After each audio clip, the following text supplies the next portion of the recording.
Alright, I've got a bloody Bora remote control car. 1/10 scale remote control car from BigW, the Fast and the Furious edition.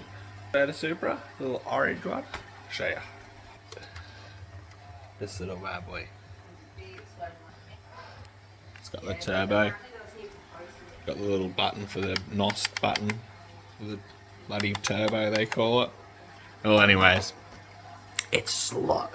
Like, very, very, very slow. It's alright. We'll fix that. I'll show you guys how.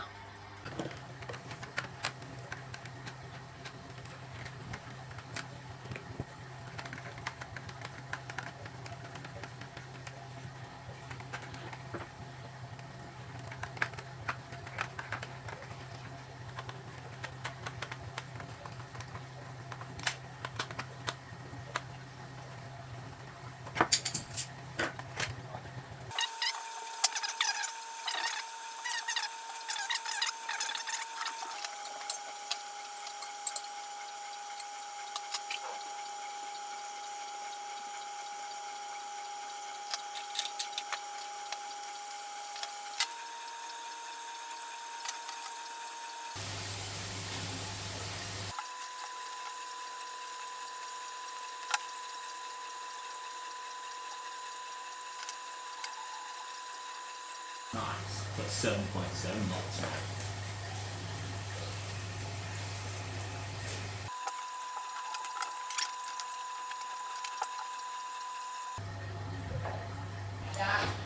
Alright, not catching on fire at this point. Turn the controller on. Ooh, ooh. Ooh. Ooh. I think it works.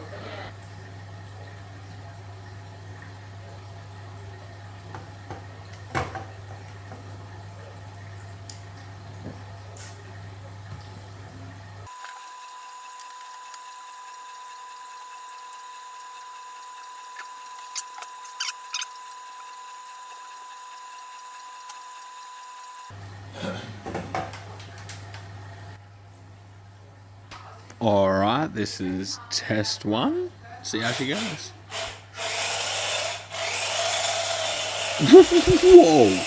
Okay. That's what happens when you double the power. It goes double as fast. Holy smokes. That's sick. That's sick as. Look at it go. Faster. Fucking hell.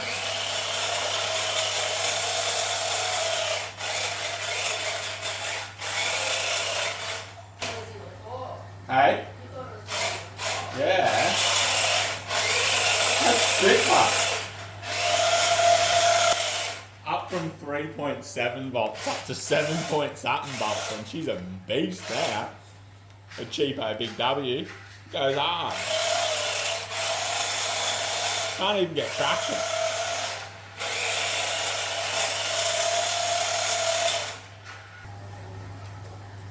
Alright, so that worked like a beast. So all I basically just did then was pull the top off this.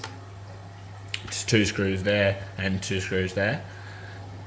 Once you get that off, you'll obviously have the workings of the chassis of the car without the body. And then pulled apart a walk and talk portable charger. With, you know, just your little Type-C micro USB charger. All I did then is just desoldered the negative and positive off this little motherboard, because you actually don't need that. That's out of the walk and talk. Just chuck that in the bin. You have your little battery. Both of them are 3.7. So then all you have to do then is just, then inside here, when you're inside your chassis, you've normally got this black caps that goes over the motherboard there. Put a screw there and a screw here near my thumb. Just take that off.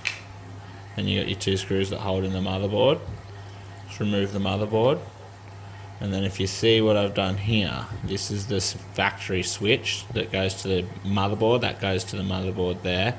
Goes to a little, it's not a switch, sorry, a little plug. and that goes to that plug, which then that positive goes to the battery here, which then runs through the battery back out to the negative, which then I've got the positive of this battery going to the negative here, and the negative from this battery going back to the plug here. So it basically just goes in here, goes around, back out, up, in through this one, and then back out and around. It's just created that circuit. So then rather than having 3.7 volts, we've now got, and yeah, just use a little bit of hot glue just to hold the batteries together, battery on there. And I just took it for a little rip, and nothing's even warm, hot, nothing. She goes good. And just to prove to you guys that it works exactly like this, little flashing light, no editing at all. You can see the battery through here.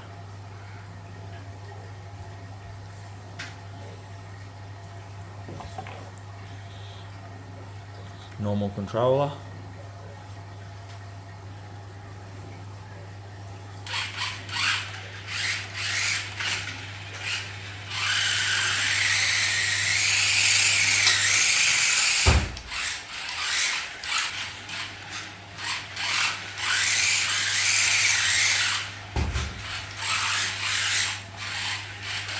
Absolutely no modifications to the shell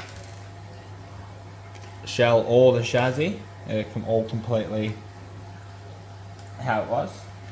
It just all seems to fit in there nice and snug like this. I'm pretty happy with that, the results of that, to be honest with you.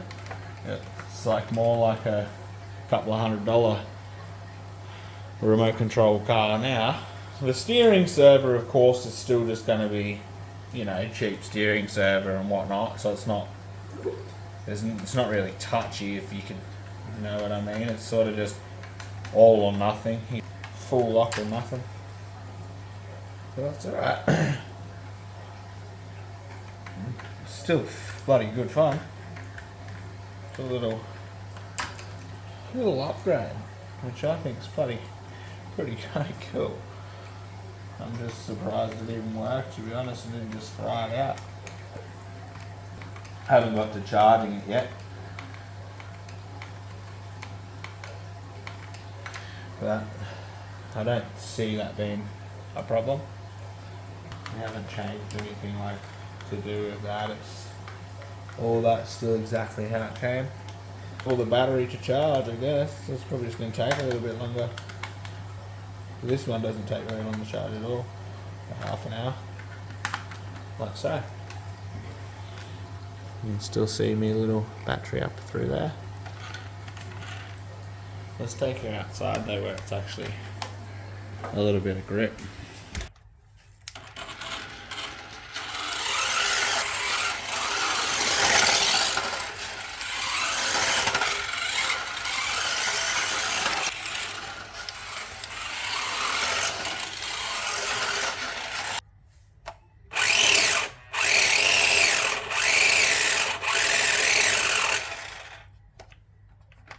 Well, I mean, it's not like it's going to absolutely peel the tyres off from the concrete, but it's fast. It can make it up the driveway now.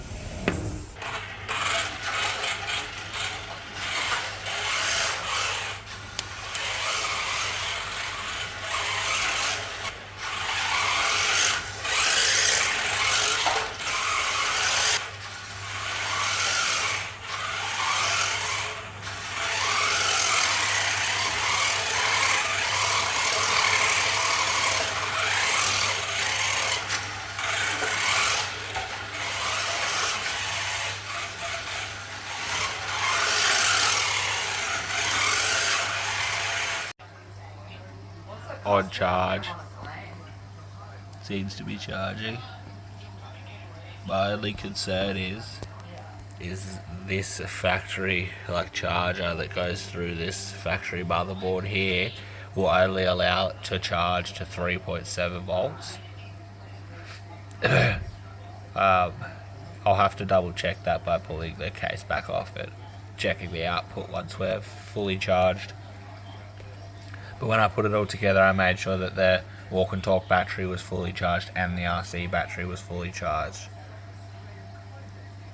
So I had 7.4 was. Cheers for watching, guys, and see you on the next one. See you then. Uru! Bye. Say Uru!